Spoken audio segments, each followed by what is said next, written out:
Welcome to Grafted Theology, where we explore the deep and transformative truths of the Christian faith. I'm your host, Drew Winton, and today we're going to be simply doing a somewhat short episode because currently I've just got a lot going on, and I'm trying to make some finishing touches to my my manuscript for my book that I'm going to be sending off to get edited soon, and I'm also working on some other writing projects, so I'm just going to give you guys a short episode. And what we're going to be doing is just quickly covering a passage that is often cited to suggest that Christ was forsaken on the cross, which is when he cried out, my God, why have you forsaken me?" And this is in Matthew 27:46. But what's interesting is that he's actually quoting Psalm 22:1. A messianic psalm which in Jewish tradition functioned, in a way that was evoking the entire passage.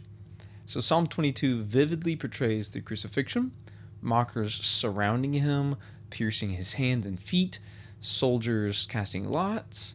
Psalm 22, 7 through 8 and 16 through 18 displays that scene going on, yet it does not end in abandonment, but in vindication.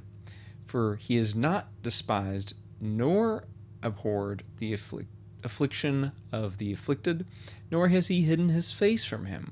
But when he cried to him for help, he heard. That's verse 24. So this is making clear that God did not turn his face away from Christ. Jesus' cry points to the fulfillment of prophecy, not actual abandonment or rupture within the Godhead. So essentially, Jesus was basically preaching his final sermon on the cross, pointing people back to the fulfillment that he was bringing about right at that very moment, pointing to that he was who he claimed to be.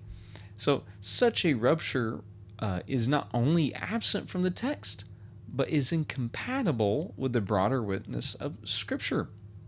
And the Father and the Son are presented as sharing an inseparable unity, not merely cooperating in purpose, but existing in one undivided divine life. Deuteronomy 6:4, John 1:1, John 10:30, John 14:10 through 11. So the Son is in the Father and the Father in him. John 14:10 through 11. So this is language that resists any notion of separation, which whether relational, getting tongue-tied there, or judicial. So to posit that the Son is truly cut off from the Father is to introduce division into the very being of God, something Scripture nowhere affirms.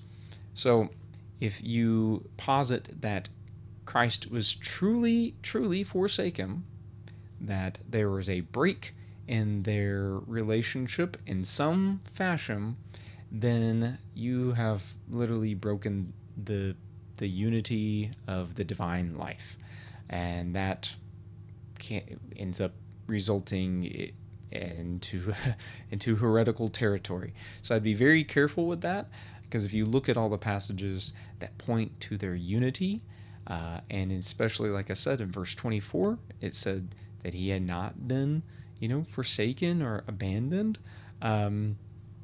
That I think that literally answers the notion at the beginning of the passage that he was actually forsaken.